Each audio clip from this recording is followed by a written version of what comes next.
Und plötzlich ist nichts mehr gegangen. Es ist alles stillgestanden und habe eine Krankheit bekommen.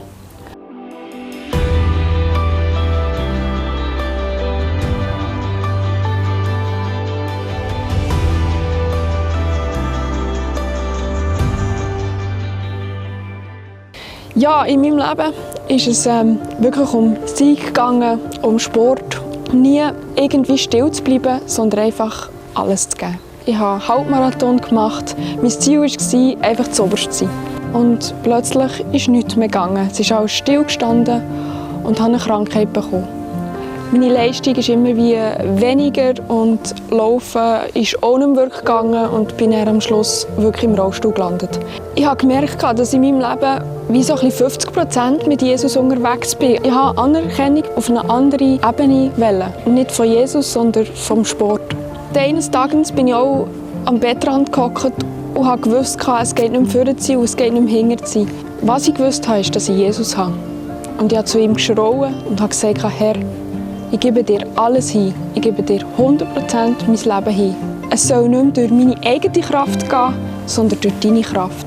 Und habe gemerkt, dass Gott mir wirklich wie eine Tür aufgetan hat und wirklich die Kraft bekommen und durfte einfach weitergehen. An einem Tag im Spital bin ich im Bett gelegen und habe gewusst, es geht mir wirklich wieder so schlecht und habe einfach zu Gott geschrauen und habe gesagt, Herr, wo bist du?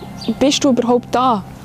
Und ein Reinigungspersonal ist reingekommen und ist zu mir gekommen und hat gesagt, schau auf Gott, schau nicht auf die Umstände. Es hat mich sehr berührt und ich wusste, oh Herr, du bist der zu jedem schaut. Auch wenn man am tiefsten Punkt ist, kann man wieder nahe an deinem Herzen sein. Ich war immer wieder im Spital, aber ich durfte einfach ein Zeugnis sein für viele Menschen. Ich durfte ein Licht sein in der Dunkelheit. Ich durfte einfach die Nähe von ihm immer wieder spüren und er hat auch immer wieder Zusprüche mir geschenkt. Er war wie neben mir. Ich habe so manchmal gespürt, dass er sagt, Jana, steh auf, du hast einen Auftrag, es geht weiter. In der Dunkelheit bin ich bei dir. Und wenn du selber krank bist oder im Leid bist, hey, ich ermutige dich, red mit Gott. Und manchmal ist es nicht einmal mehr ein Reden, sondern manchmal ist es einfach ein Dasein. Er ist mit dir im Leid und er lässt dich nie allein. Nie. Ich ermutige euch, einfach vorwärts zu gehen mit Jesus und ja, 100% mit ihm unterwegs zu sein.